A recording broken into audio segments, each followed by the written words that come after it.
Alice and I are always looking to be more healthy, and we were just talking about how fasting is one of the best ways to do that, but it's so hard. But the great thing about Prolon is that's not what you're doing. It's not that you're not eating for 5 days. Instead, you're using their science-backed program to convince your body you're fasting. You guys, this 5-day program really is amazing. It comes beautifully packaged and it does all the thinking for you. Each day is its own box. And by following their program, I know I just feel so much better.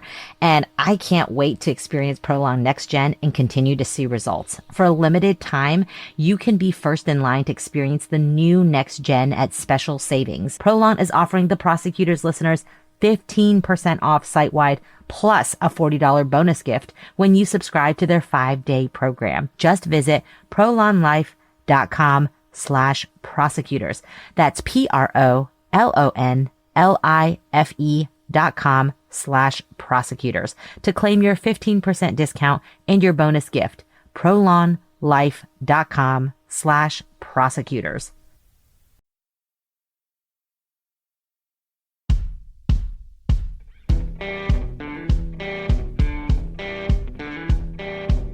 I'm Brett. And I'm Alice. And we are the Prosecutors.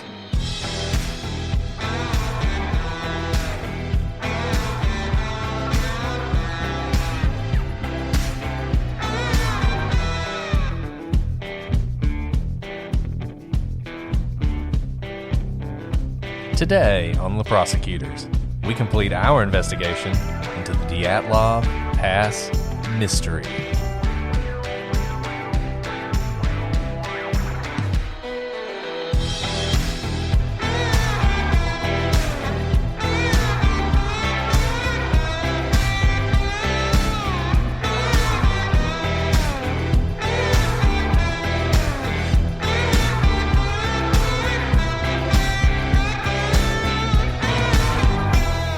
Hello, everybody, and welcome to this episode of The Prosecutors. I'm Brett, and I'm joined, as always, with my erudite co-host, Alice.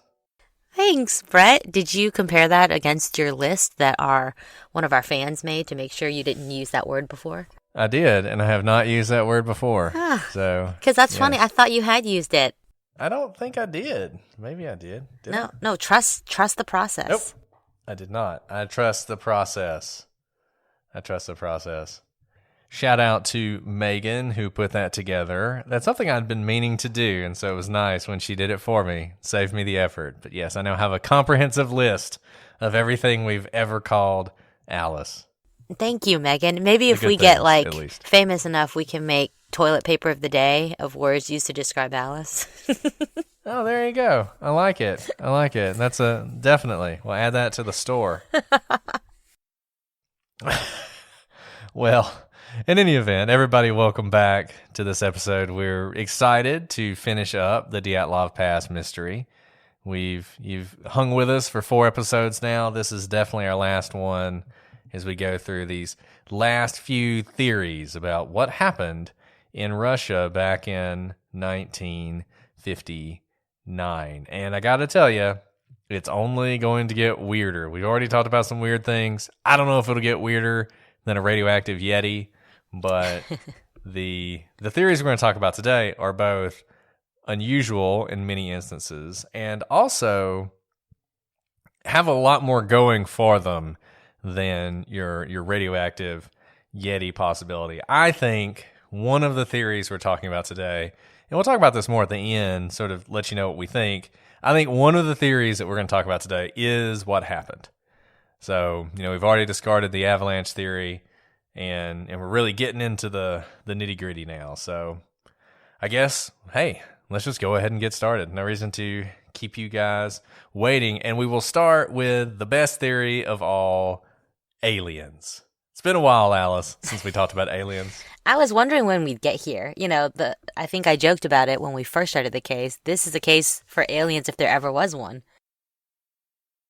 No, it really is. And look, unlike a lot of the cases we talk about, there actually is at least some evidence of aliens. I would say there's more evidence of aliens than there is of avalanches in this case. You do have lights in the sky. which seemed to be moving in some sort of controlled manner. These were lights that people saw for a long time, both preceding and post-dating the disappearance of the Dyatlov group. And interestingly, this is one of the theories that Ivanov, who we talked about a lot, who was one of the lead investigators, when he gave his interview after the fall of the Soviet Union and talked about this case, he talked about UFOs. And he talked about how things happened in the Soviet Union that you just couldn't talk about and you had to avoid even looking into. And one of those, in his view, was UFOs. And he seemed to believe that the damage that the hikers that we've talked about a lot, the 3 hikers who were found in the ravine, he didn't think they suffered that in the ravine. He didn't think they fell in the ravine and got covered up by snow. He thought something else was going on. He actually suggested in that article that it might have been some sort of directed high energy beam that struck those hikers and caused that kind of damage. And I guess you would have to imagine the hikers are in their tents. We know that Zolotarov, he has his camera. It seems like people are taking pictures of lights in the sky. I don't know, maybe the aliens come down and scared them and they had to leave their tent. The problem with this theory, and we've talked about this a lot, is once again, it actually doesn't fit with a lot of the evidence. The fact that the hikers walked down that hill in a fairly orderly manner just undermines so many theories. And I got to think aliens is one of them. If I saw aliens, I'd be running. I would not be, taking a leisurely stroll down the mountain, personally. I agree. Especially when, these are highly educated people. And if they saw something supernatural, I think their scientific backgrounds may actually make them panic more because it's not something that can be explained by math and science, disciplines that they really have mastered. Yeah, I promise you guys, one day we're going to do a story where aliens is a viable answer. But unfortunately, as promising as it might seem because of those lights in the sky, I think at the end of the day, probably not aliens. My apologies. A theory, though, that was discarded early, but actually people have started to come back around to, is the theory that the mansi had something to do with this. You may recall the mansi are the indigenous people who live in the area. There was also sort of a subgroup of the mansi called the Khanty, who, my reading of this is the Khanty were a little bit more aggressive than maybe the mansi.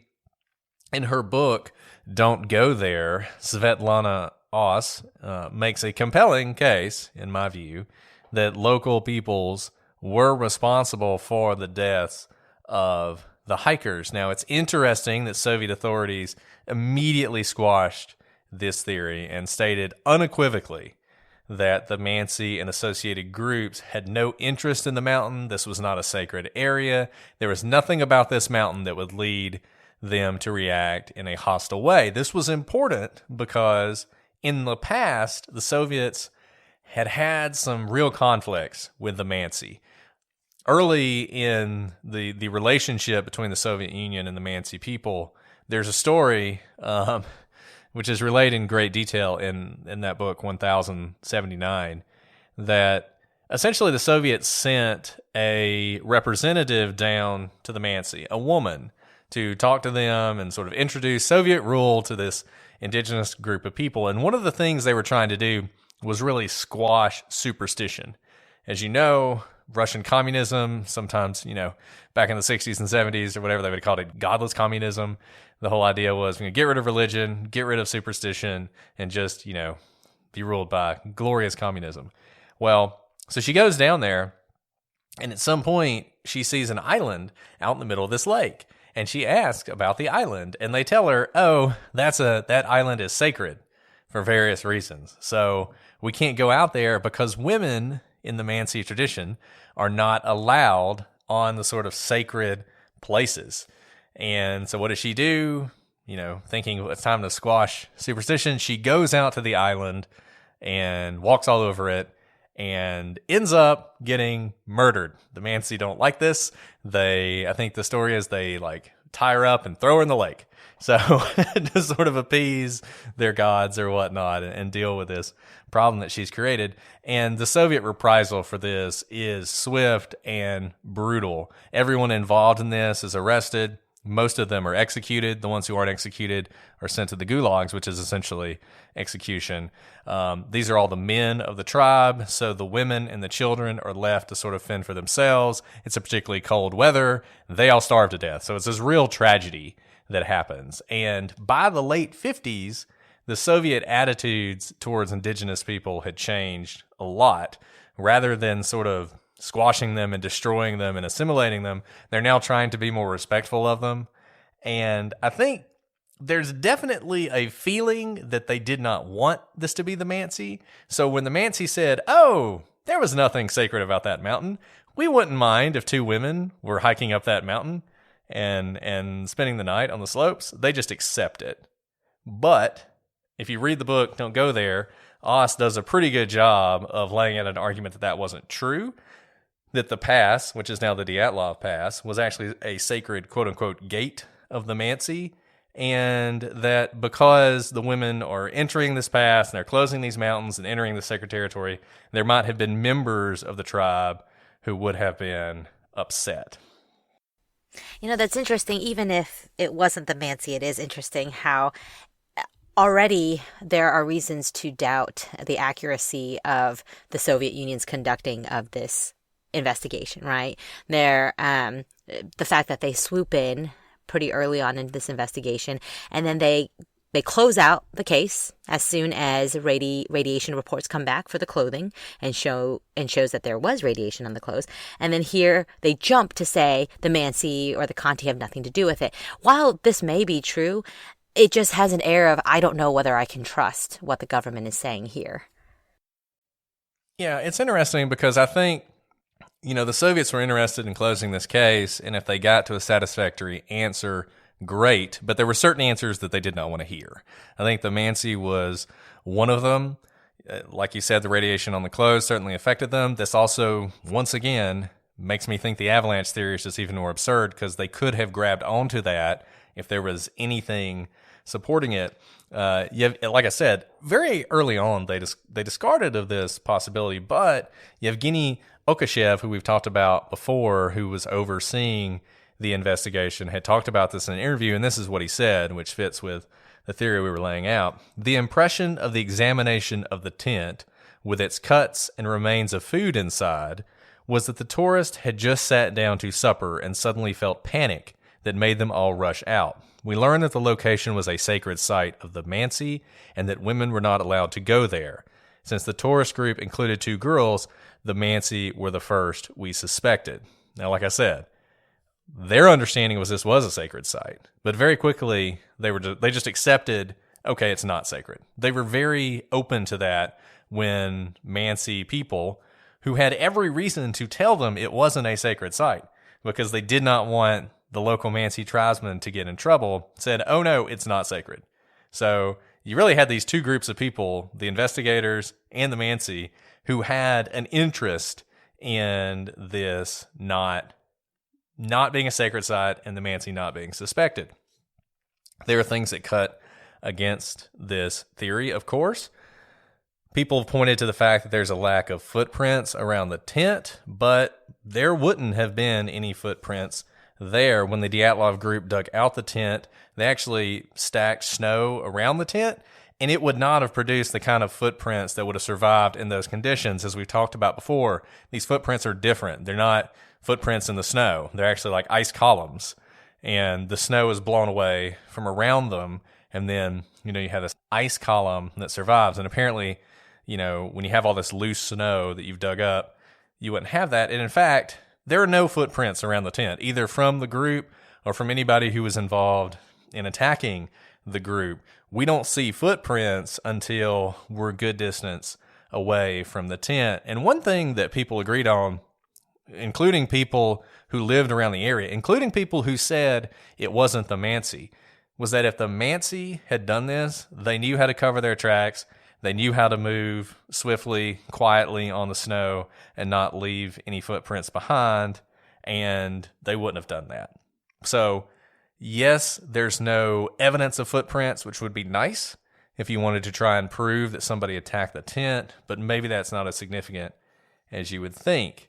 And there are some unusual things about this case that lead you to believe it's possible that the mansi or someone else were involved in this. Hey, Brett, so is the idea that it's not strange there are no footprints around the tent because of the way they stacked up the snow, that over time their own footprints from leaving the tent would have been understandably erased? Right. So there's sort of two parts to it. Number one, there's no evidence of, I guess I should say, definitive footprints. It seems like, from what I've read, that the air around the tent, it almost seems like the group came out of the tent and sort of gathered there in a group, and then at some point left in a straight line, walking down the hill in a walking pace. You have two people who sort of veer off for a second and then return to the group, but more or less walking together down the hill. So the idea is that because of the snow conditions and because probably just general trampling of the area, there would not be any definitive footprints, so you wouldn't be able to tell how many people were there. And number two, even if it were a situation where you would expect to see footprints, the mansi, because I mean they live in this area and they're sort of at one with this area, they were very good at not leaving tracks behind.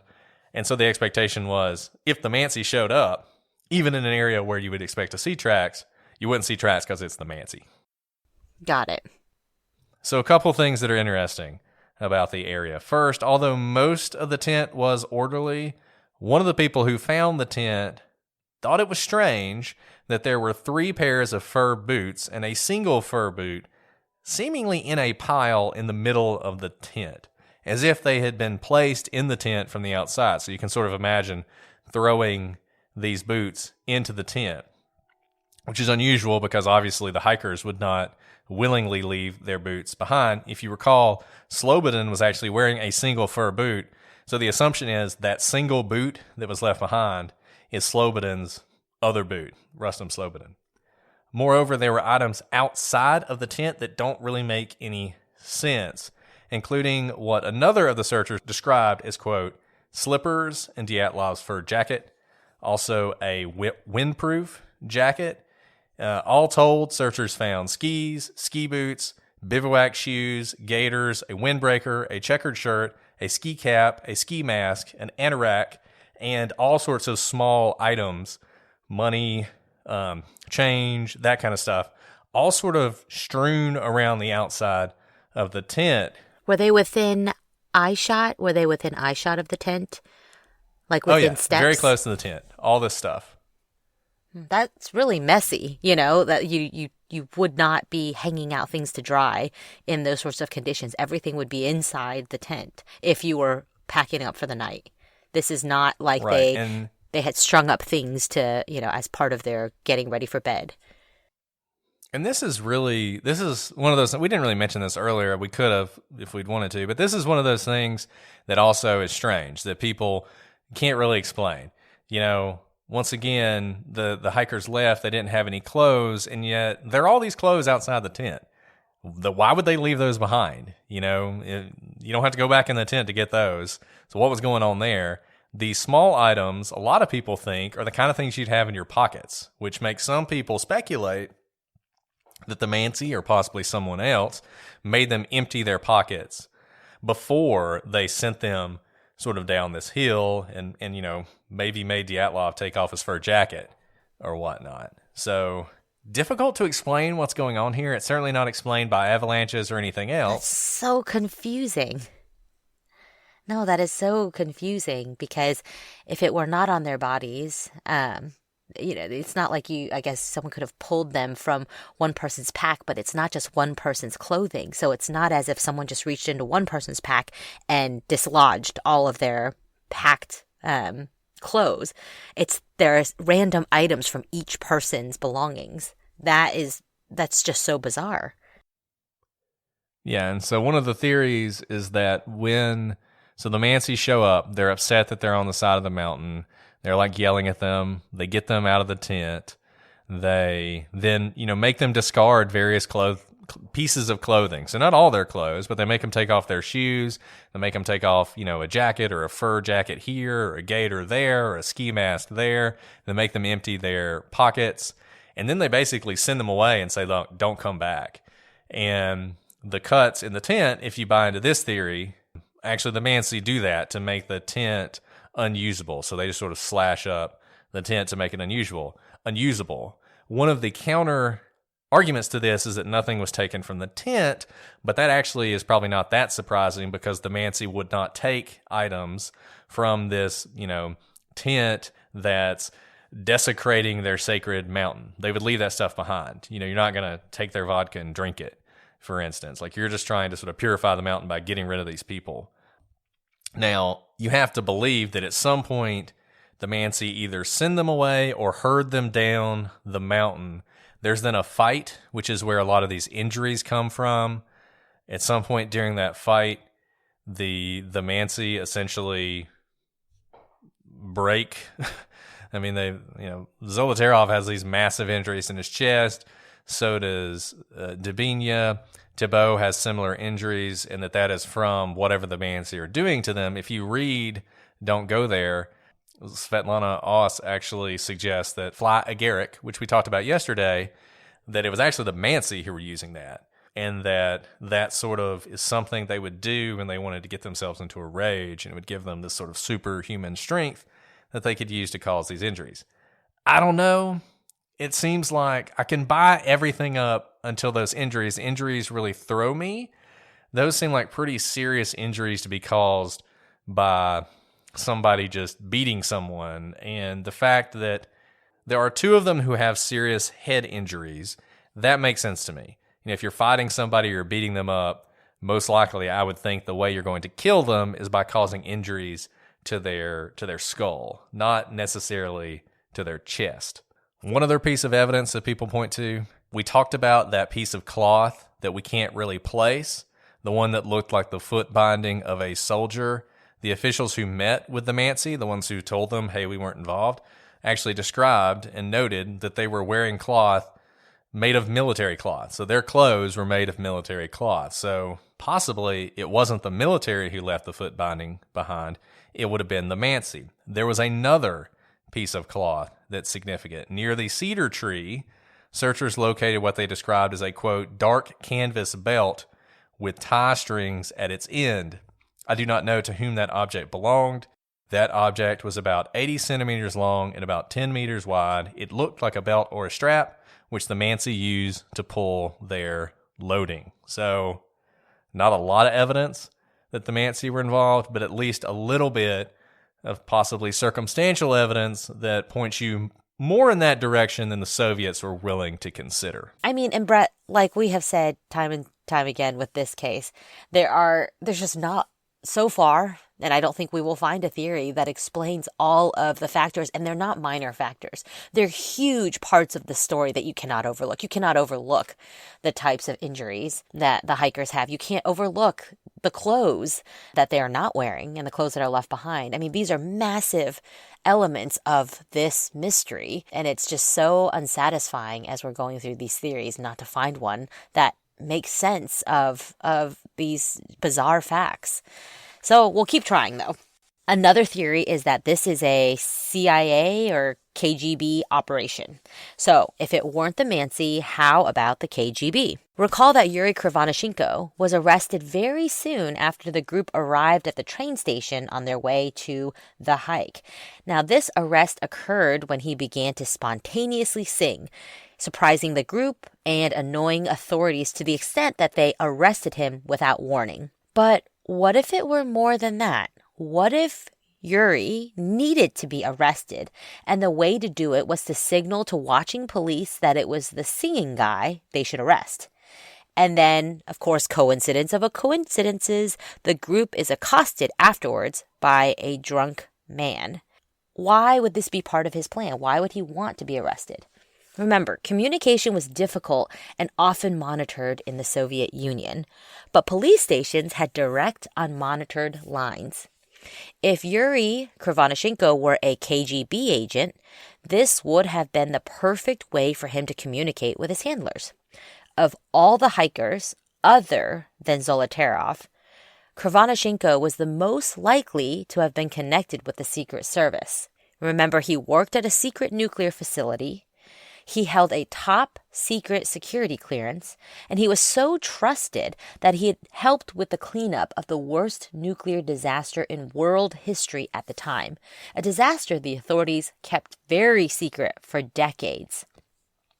He was due a promotion, but despite all of this, he had returned to go hiking with the group during his 30-day break right before his promotion. It does seem a little bit strange for him to choose to do that when he had risen to the highest levels of the government. So, what if, instead, the KGB suspected that another member of the group was a CIA spy? In the 50s, atomic dust from facilities was highly prized, and there are stories of CIA informants passing clothing contaminated with this dust to foreign spies. This might also explain the presence of the much older Zolotarov in the group. It's possible that Zolotarov was Krivonischenko's KGB superior. And it would also explain why Zolotarov had a second camera, and why Krivonischenko's camera was found cocked and ready to take a picture. Yeah, you can sort of imagine that, they were somebody in the group, whether it's Yuri Krivonischenko or somebody else, was due to meet, some other spy from the CIA or whatever in the Ural Mountains, a place very isolated and difficult to reach.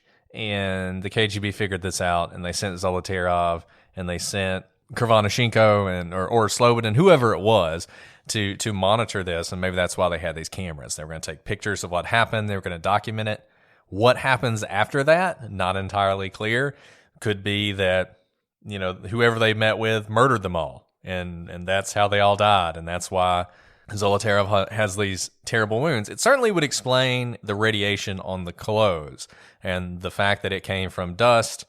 Really, even if none of this happened, the fact that their clothes were so contaminated and the assumption was that they were contaminated by radioactive dust might have been what led the authorities to say, let's just close this down, because they might have been thinking about this. They obviously would have known that stuff like this had been passed to foreign agents before, using clothing with dust on it, and they might have just said, hey, don't know what these guys were doing, but we need to shut this down now. Or maybe the spy was Alexander, who you may recall worked for the ministry responsible for the Soviet nuclear program. So I know we're kind of getting deep into conspiracy theories, but so far none of the mainstream or scientific theories have really borne out. Now, Alexander brought extra sweaters with him because he claimed that the 2 each given by UPI was not sufficient. He also would share his sweaters with the group. When the bodies were recovered, 2 of the articles of clothing found to have extremely high levels of radiation were those worn by Luda and Alexander. Also, recall that Alexander and the group celebrated his birthday on January 30th.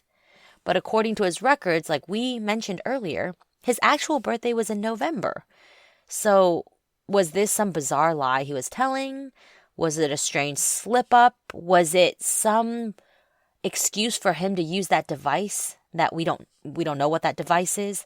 Yeah, I mean, the device is another aspect that we just don't know anything about that device. If anybody has a theory on that, I'd love to hear it. It's one of those things that gets sort of thrown out there.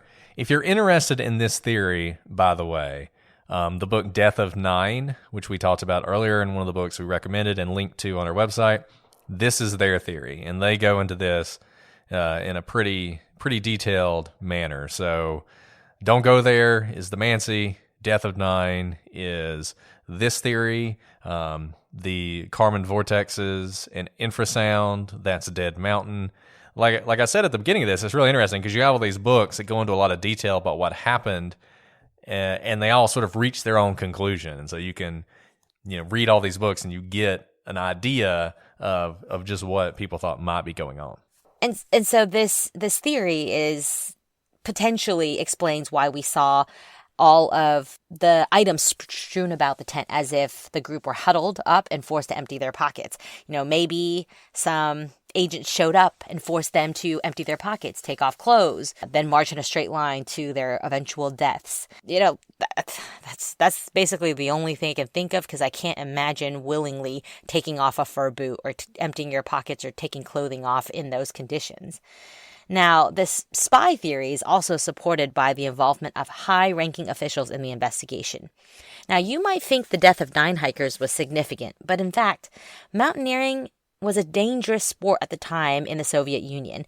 In this year, in 1959 alone, more than 50 hikers died in mountaineering accidents. So, while 9 may be a high number and it can, really grab people's attentions, it's not so out of the ordinary that it would necessarily mean that the highest levels of government would be investigating this case personally. I mean, in a way, it's kind of like if the Attorney General of the United States were coming to a local drunk driving accident to investigate the drunk driving accident.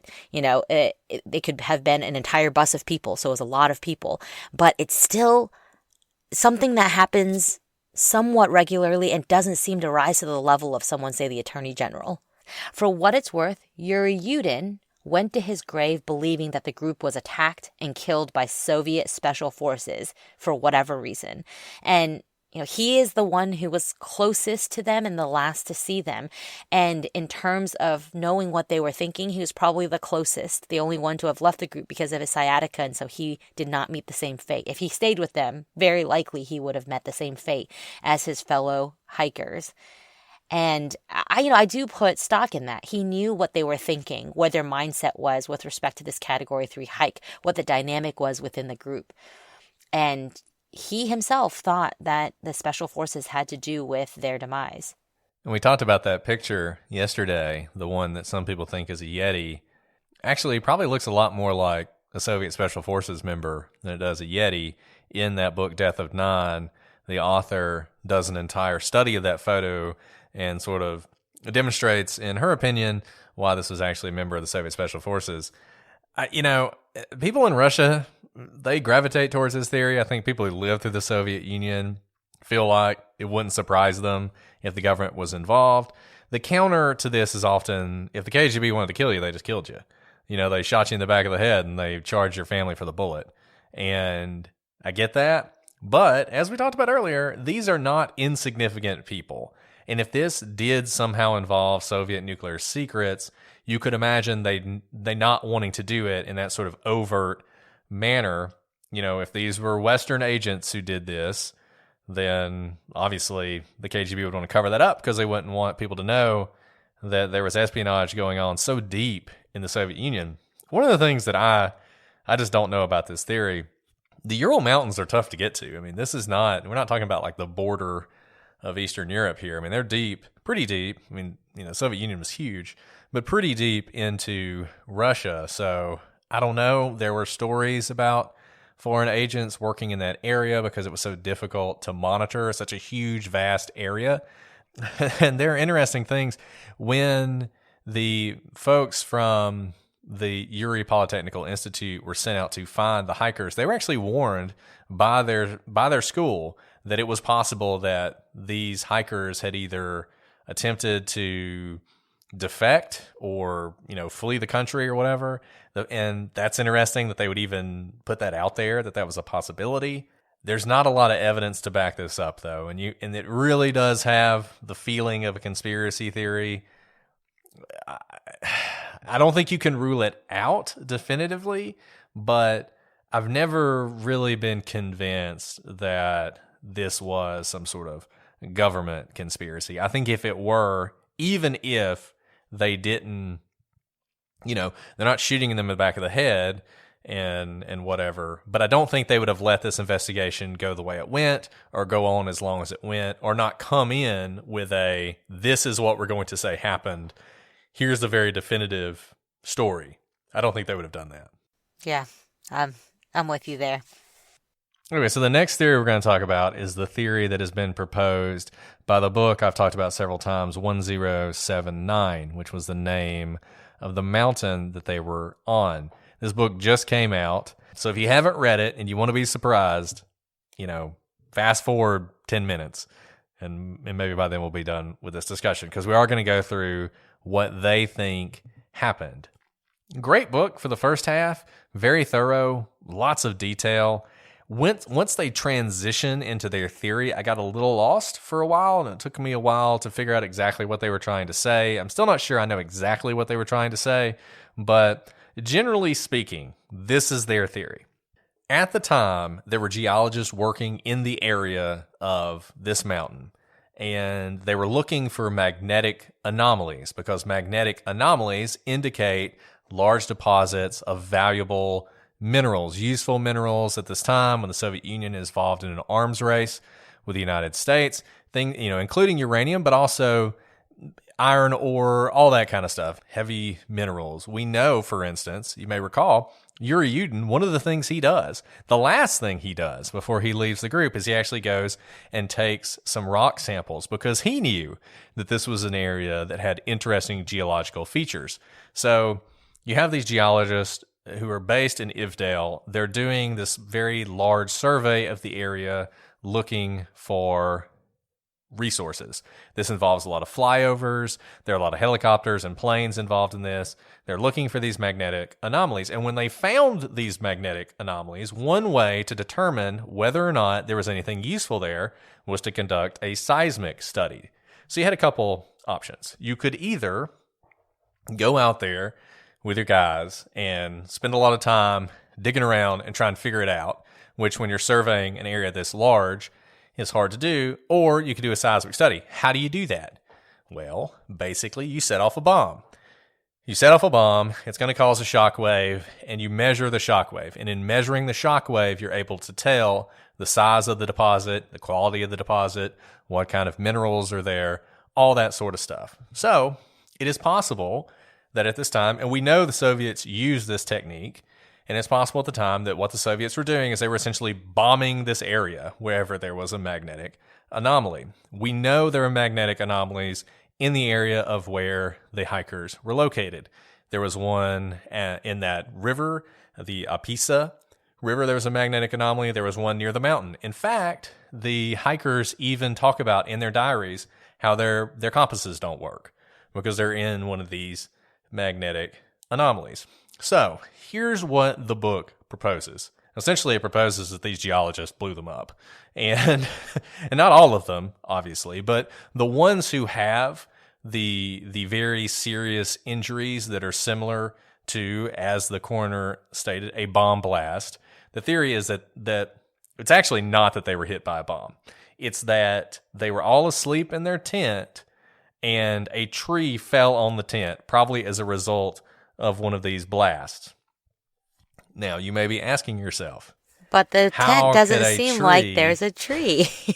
There are no trees. Exactly. How could a tree fall on their tent? And this is a really interesting thing about this theory because it explains one of the more inexplicable facts that we've all just come to accept. And that's that these hikers would have put their tent on the side of this mountain in the middle of winter with all these winds and snow and, the fanciful possibility of an avalanche.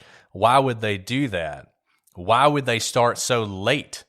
Why would they just be setting their tent up when they supposedly did? And the argument from the book is they didn't do that. Before they left, they had made clear they were going to put their laybeds, which is their storage area, above the tree line. So the plan was always to put the laybeds higher than the tree line, where there are no trees, there are fewer animals, it is less likely that if you do that, you're going to have your laybeds disturbed. Now, when you put up a laybeds, there are two ways to do it. If you're above the tree line, you set up the laybeds the way you see it when it's eventually found. So it's on the ground. You put a ski pole up, maybe one that you cut up, for instance, and put notches into and tied a little flag around. You set it up on the ground because you don't have to worry about it being bothered by forest animals. If you set it up in the forest, you're supposed to tie it to trees. You're supposed to elevate it to avoid it being ransacked by animals.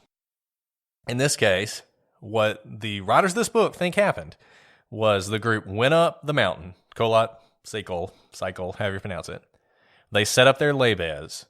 They then went down the mountain and set up their tent near the cedar tree where the fire was found. At some point, these geologists set off one of their bombs. This tree falls across the tent. It strikes the tent in such a way that it causes various levels of injury, the most serious to those who were closest to where the tree landed. The surviving hikers sort of have to spill out of their tent. Maybe they have to cut their way out because they can't get to the door because of the tent. There's only a few of them who aren't very seriously injured.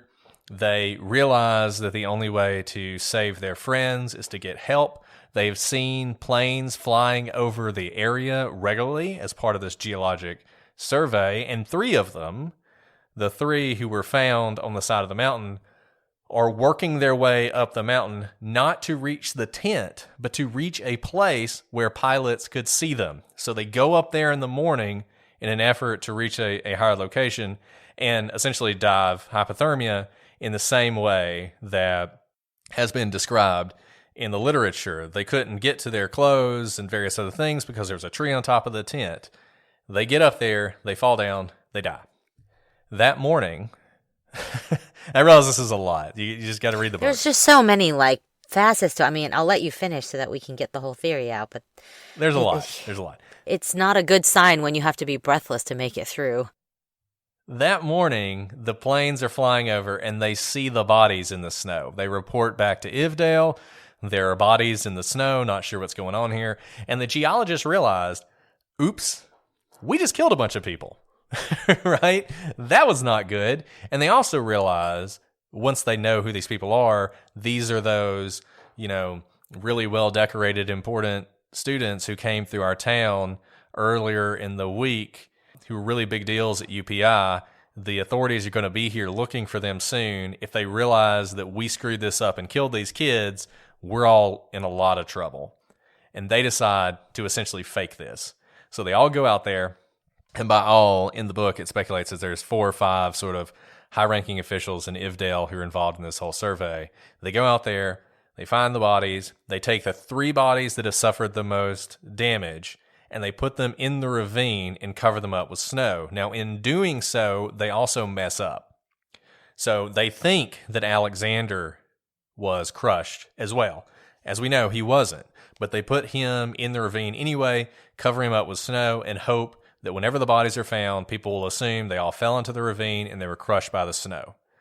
So that's why those 4 bodies are there. Their theory is that Yuri Doroshenko and Krivonashenko actually died in the tent and got their burns from the stove, which they speculate was set up and had caused a small fire, and that's how they were burned, and they died there. And so they just put their bodies around the fire in the hopes that people would assume this is how they died. They were sticking their arms in the fire because it was so cold.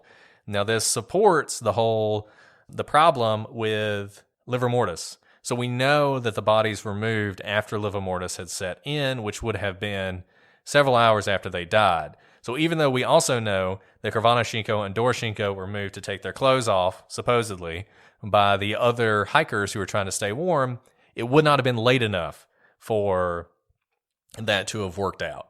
Somebody else would have had to have moved them to have that problem. Most likely that was just whoever found them was sloppy and moved them, and that's, created this mystery for all time. But in this story, it was the moving of them at that point that caused that. They then take the tent up to where the laybez is. They put the tent there. They're actually kind of sloppy in setting it up, so they face it the wrong way, and that's why the opening is facing upslope. They also spill some stuff, including some clothes and some money and all the other things that are found around the tent. The footsteps that you see going down from the tent are not the hikers. They're actually their footprints going up and then back down the hill. The book supports this by saying that modern experts who've looked at the photos think that while the original people who found these said they were footprints of people who weren't wearing shoes, that people who've looked at the photos say no, they were wearing shoes. And we know that the hikers weren't wearing shoes. They then took the laybez down into the forest, set it up down there, but because they didn't really know what they were doing, they set it up just like it had been set up on the mountainside, even though that's not the appropriate way to set up a laybez if you're going to do it below the tree line. So that's essentially the theory. That was probably our most involved and longest theory yet. I mean, look, the thing a lot is, has to okay, happen. maybe, but also it's kind of like you are given a blank book and you can write any story. And they've tried to do a theory. I'm not saying it didn't happen. Literally nobody knows what happened. But it just seems to, it almost feels like a Mad Libs, where you have all of the strange facts and you just write whatever twist you want in the middle. And there's no evidence pointing to each of those turns in the story, except that it takes you to the conclusion that you want, which is each of the strange turns. So all to say is it's like a Mad Libs. Maybe you know. No, and I think that's right.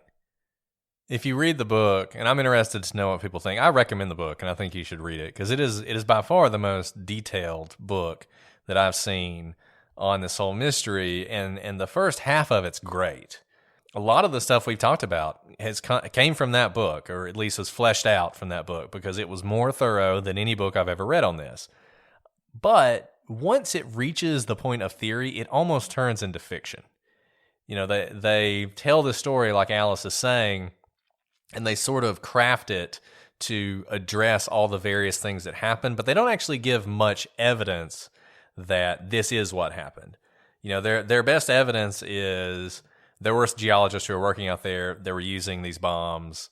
You know, there's a tree near the cedar tree that's fallen over, but there's no really good evidence that these people did this. Nobody has ever admitted to doing this. There's just not a lot. And I've read somebody on Twitter when we first started doing this was like, you need to read this book. They figured out what happened.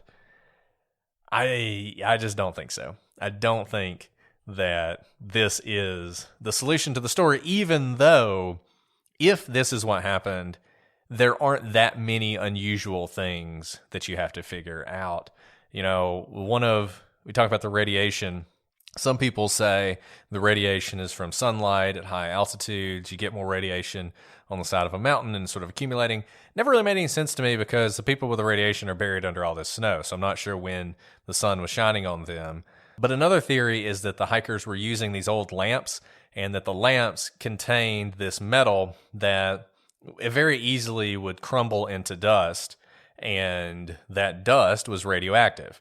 I don't know if it was radioactive enough to reach the levels that were on these people's clothes, but assume for a second it was. This theory would basically say when that tree fell and hit the tent, it hit one of those lamps, turned this into dust, and everybody who got crushed by the tree also got smacked by all this dust, and that's how you explain that. So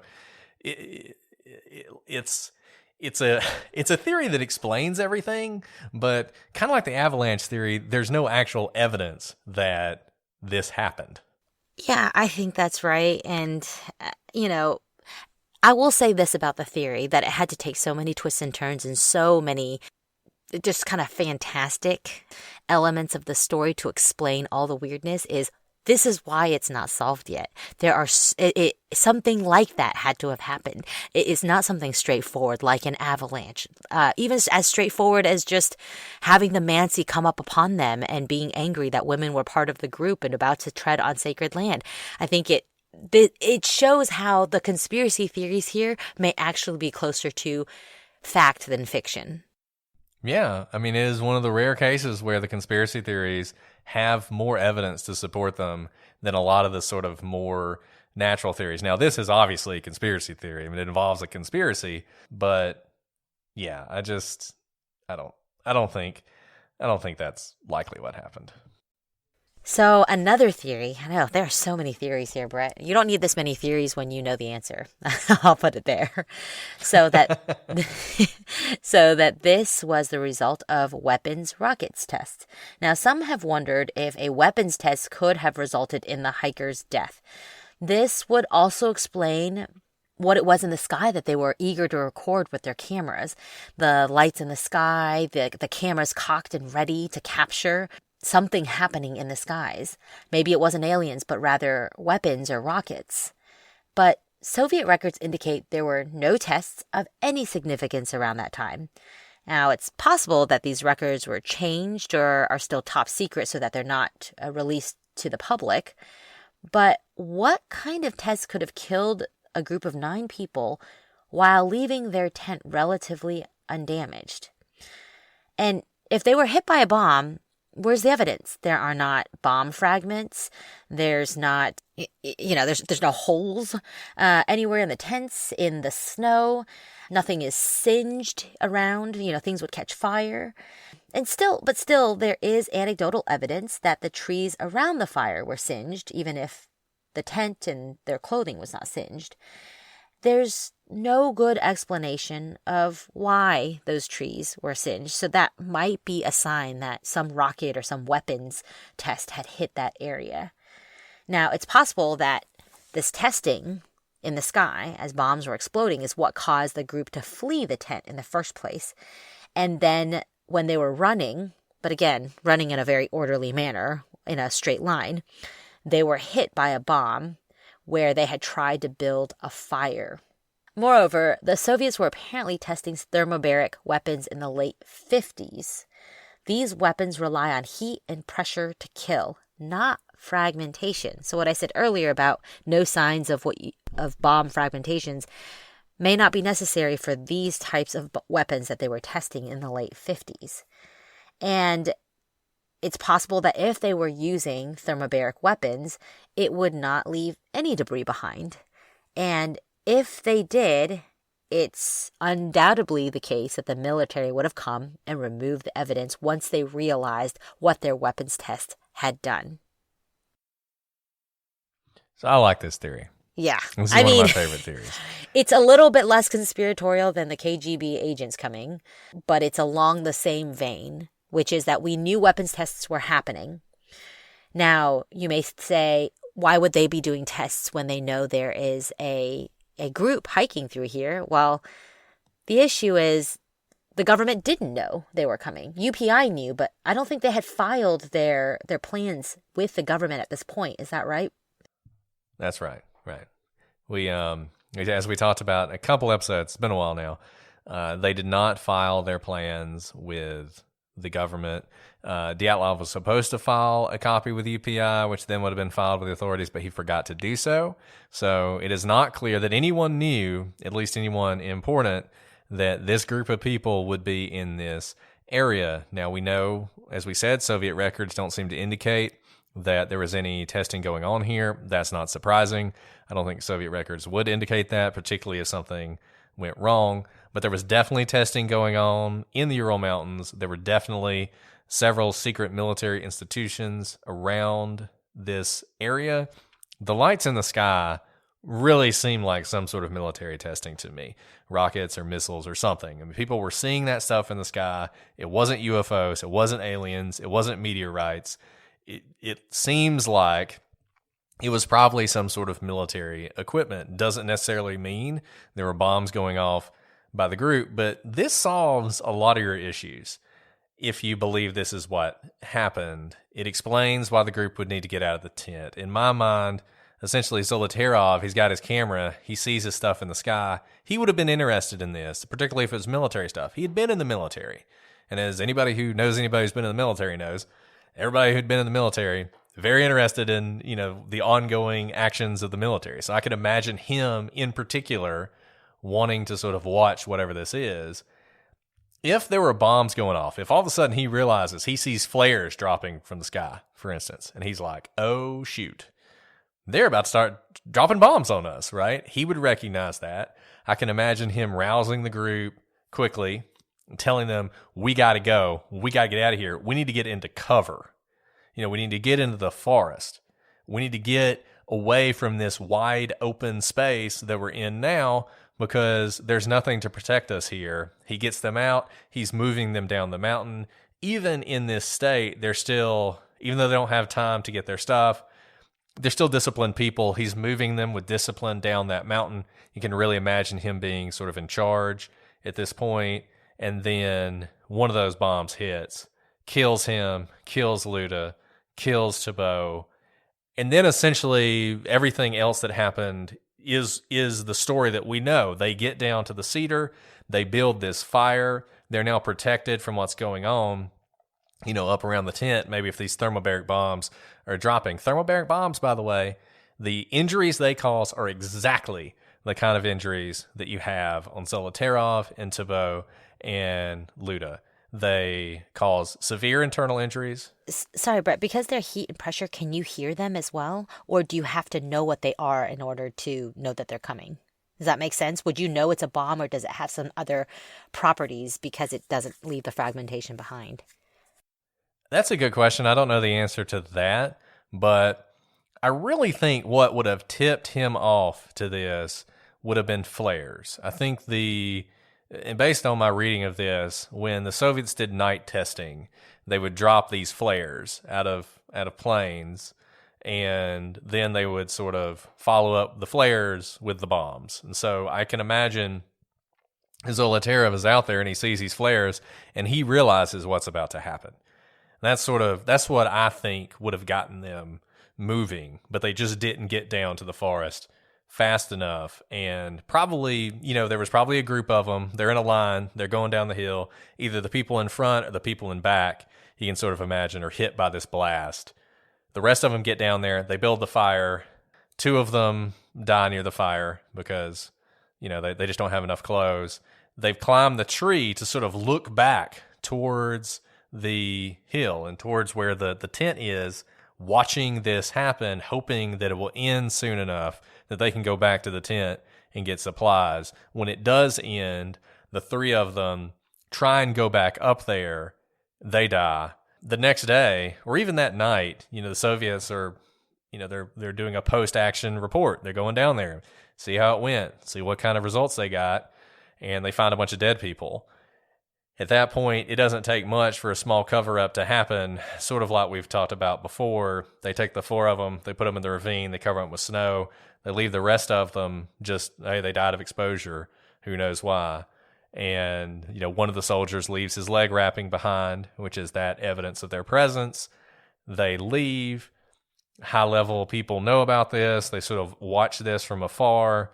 Once evidence is developed that might point to the involvement of the military, they close down the investigation. You could imagine the radiation is part of this, that this might be some sort of low-yield nuclear weapon. We have a lot of those that they're not nuclear weapons. They don't cause nuclear explosions, but uranium, for instance, is often used in armor-piercing weapons, so something like that. I don't know exactly what would have happened, but it's a theory that fits and explains a lot of stuff. Now, it still requires a lot of cover-up and a lot of conspiracy. You would think if this happened, there are records somewhere in the Soviet archives. We know that all the records have not been released on what happened at Dyatlov Pass, and we're pretty sure about that. So maybe one day we would hear if this happened. I don't normally like to endorse these kind of conspiracy theories, but if I had to, if you're making me pick a conspiracy theory, I think this is the one I would pick. It seems like the most attainable conspiracy theory of the ones we've talked about, and it's just conspiratorial enough that it may have happened, especially because we know these thermobaric weapons were being tested at this time. And the kicker for me is that those intense injuries just they can't be explained by other theories that we've discussed, and this is the first theory that can actually explain the injuries that we see that were not caused by falling into the ravine. So our last theory today is our last one. So sorry if we skipped your favorite one. Sorry, Wolverine folks. Although I think we've done a lot of theories. We have done a lot of theories. You can't blame us not doing theories.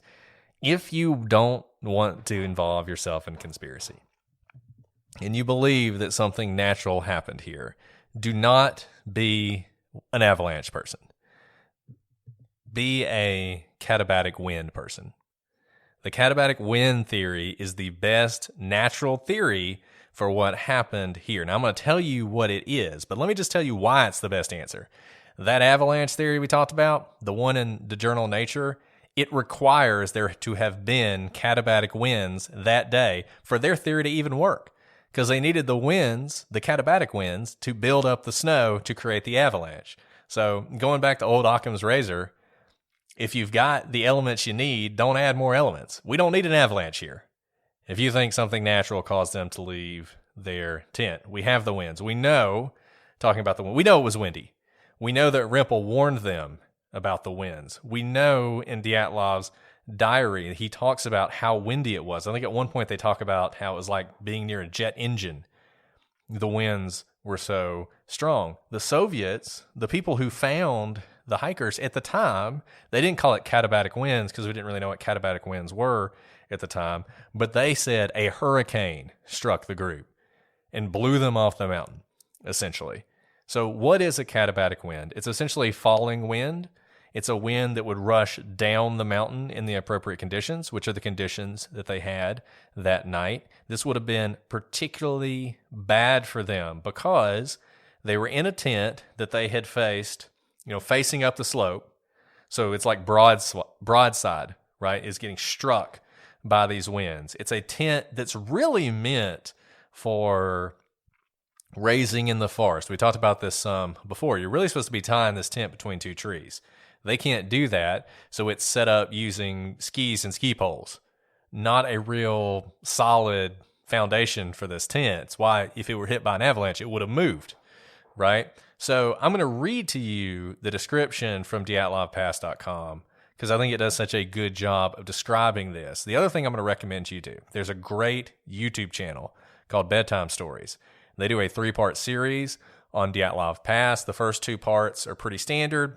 The third part talks about this. So let me read to you what Dyatlov Pass says, and then I'm going to talk to you a little bit more about why this theory is a pretty good one. So, a tent that is not built for extreme winds would rather swiftly tear to pieces if confronted with falling winds. This, unless it was saved in seconds. In the case of the Dyatlov group, the only survivable scenario would be to run out, conceal the tent, and wait out the ordeal elsewhere, later to regain the buried equipment. If the event would continue for a longer time, or if the outside temperature is far too low, the consequences would be deadly without suitable shelter or helping hands. One fast way to save a tent from disappearing in the wind would be to cover it with adjacent snow masses.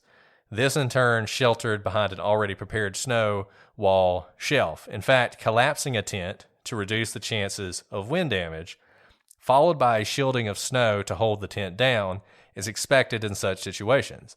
In the event of a katabatic wind, the Dyatlov team acted skillfully by shadowing the steps above. So remember what we think they did.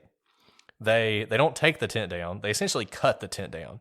So in this theory, maybe the cutting of the tent is getting them out of the tent quickly, but it also would allow them to collapse the tent. They have repaired the tent before. It's going to be a difficult repair, but maybe a possible one. They collapse the tent. They pile snow on top of it. Remember, there's snow on top of the tent. Under this theory, that's not wind-blown snow. It's snow they put on top of the tent. Then, recall, the flashlight is on top of that. So the flashlight is not covered in snow. It is on top of the snow. So you could imagine, as Alice said, someone sort of inadvertently leaves that flashlight on top of the snow as they're covering up this tent. This would protect the tent. It would prevent the tent from being blown away. And it would be something you would have to do quickly. So quickly, under this theory, that you wouldn't even have time to gather the clothes that you should have gathered. Or you'd be acting so quickly that you wouldn't think about doing that. And by the time you want to recover the stuff that's under the tent, it's too late. Then you have to act with decisiveness, move down the hill, away from the wind, build a fire, try and get warm, survive as long as you can, and then make your way back up. Now, the reason I like this better than the avalanche, the miracle avalanche from the Nature articles never happened before. Nobody's ever seen it. It's like completely, sui generis, right? This has happened before.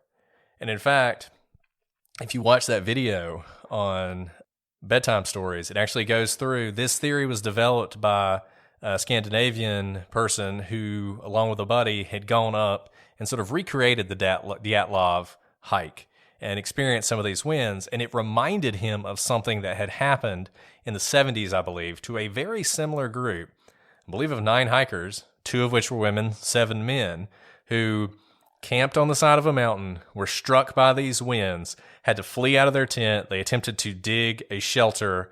It just wasn't enough, and 8 of them froze to death. 1 of them survived, and he's the one who told the story, and he is the reason we have this understanding of the way these winds work and the damage they can do.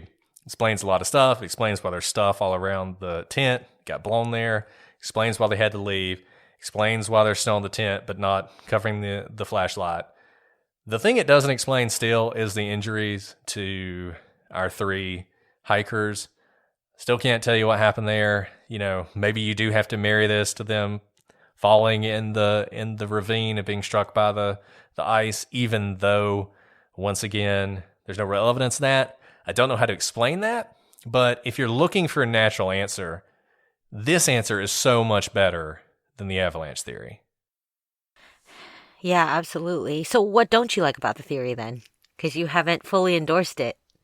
Well, the only thing I don't like is the injuries to Zolotarov, Thibault, and Luda still are not explained by this. You need some other event to have happened to them. So like I said, you have to assume that the whole falling in the ravine thing is actually what happened. Still can't explain Alexander.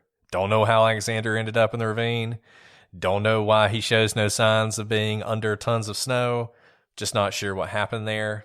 That is just a part I can't explain. It's interesting because people always say, well, if you can explain why they left the tent, everything else falls into place. And for me, it just doesn't fall into place. I can't figure those injuries out. It is hard to explain those injuries and the placement of their bodies without some sort of outside movement as a cover-up. And that's where the conspiracy theory comes in. Right. It seems like some force moved their bodies. And so it's hard, based on natural forces alone, to explain those things, which is why the conspiracy theories are always going to have some attractiveness to me. If you put a gun to my head, I'm not sure what I would say. I'm not sure what theory I would pick. Definitely wouldn't pick the avalanche. I'm sorry. I do not believe the avalanche theory at all. I think you were pretty clear about that yesterday. Yeah, I just want everybody to know that, because we're like, we're recording these and people keep mentioning the avalanche. I'm having to bite my tongue because I just want to be like, just wait. If you still believe the avalanche at the end, fine. But I just don't think it's an avalanche. But I like the katabatic winds. I could see that more, but I still can't explain all the weird things. I can't explain the radiation. I can't explain the injuries. I don't know how those things happen. And once again, I just want to be clear. I am not talking about the fact that Luda's tongue and eyes are missing. All sorts of natural phenomenon could make that happen over the months that she was, face down in a river.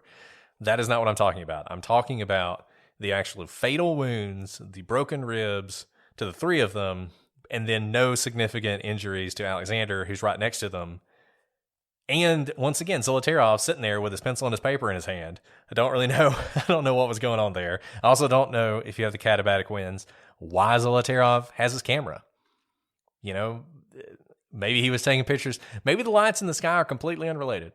He was just outside taking pictures of lights in the sky, and the mansi attacked, or the katabatic winds came, or the avalanche came, or whatever. And that's just a red herring. That's possible, but combining the piece of paper and the pen and then the camera around his neck as well, hard for me to believe this was just some natural thing that happened when they were all hunkered down in their tent, eating dinner. Well, this is going to be one of those that we just can't solve, Brett. I know. I feel like we've done a lot of these lately. It's disappointing. We need to do one we can solve next. But hey, I am looking forward to what you guys think. If you really believe the avalanche theory, I'm looking forward to your well-reasoned argument about why I'm wrong about that. If there are any theories we left off that you think deserve some scrutiny, please let us know. We can always address them in a follow-up. Check out those books. All very good.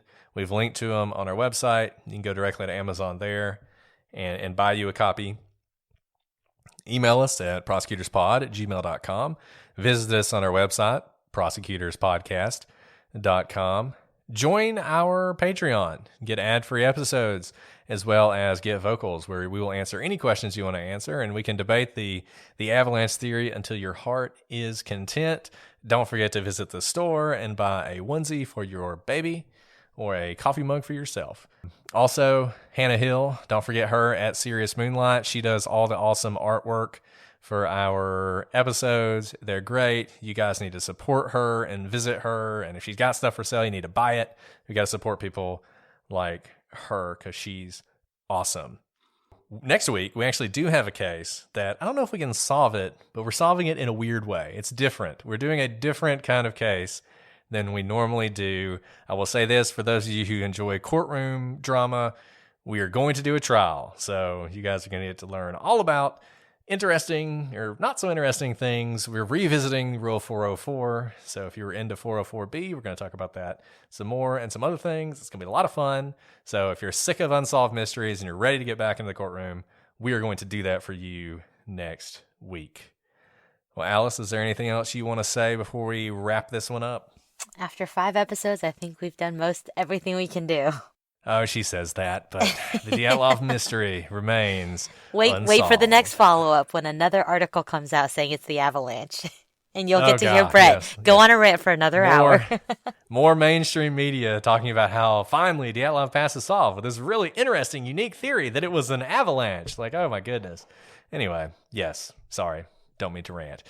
All right. Well, this has been fun, Alice. We will see all of you next week. But until then, I'm Brett. And I'm Alice. And we are the prosecutors.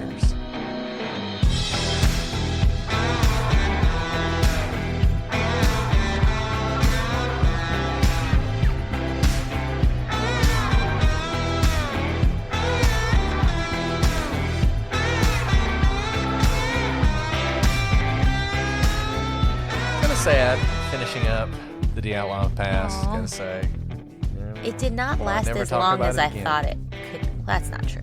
It did, and that's good. I really feel like 4 episodes is generally as long as we should get. Yeah, I'm with you there. This is a very thick episode.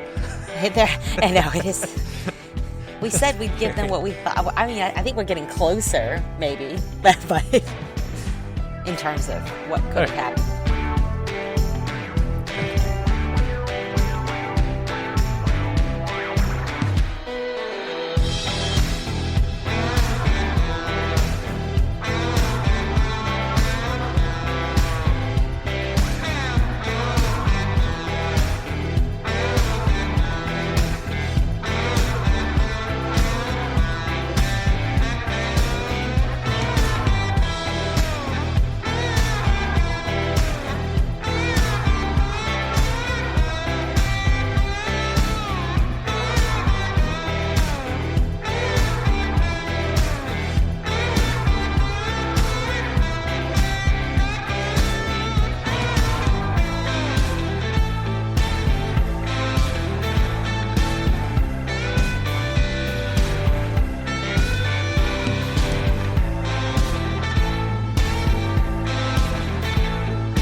Testing thermobaric?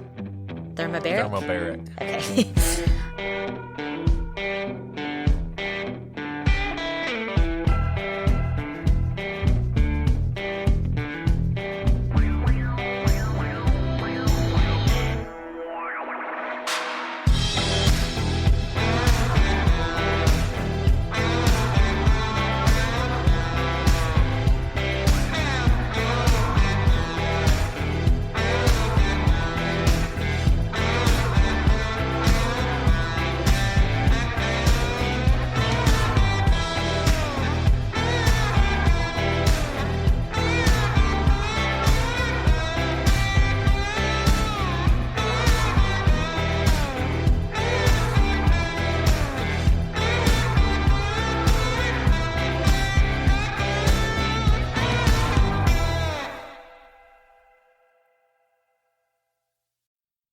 If you're looking to streamline your audio advertising buys and maximize your revenue, look no further than Triton Digital's programmatic audio advertising exchange, A2X. The private exchange consists of only licensed broadcasters and top-tier internet radio publishers, assuring the quality inventory and brand safety you can trust. Visit www.tritondigital.com to learn more.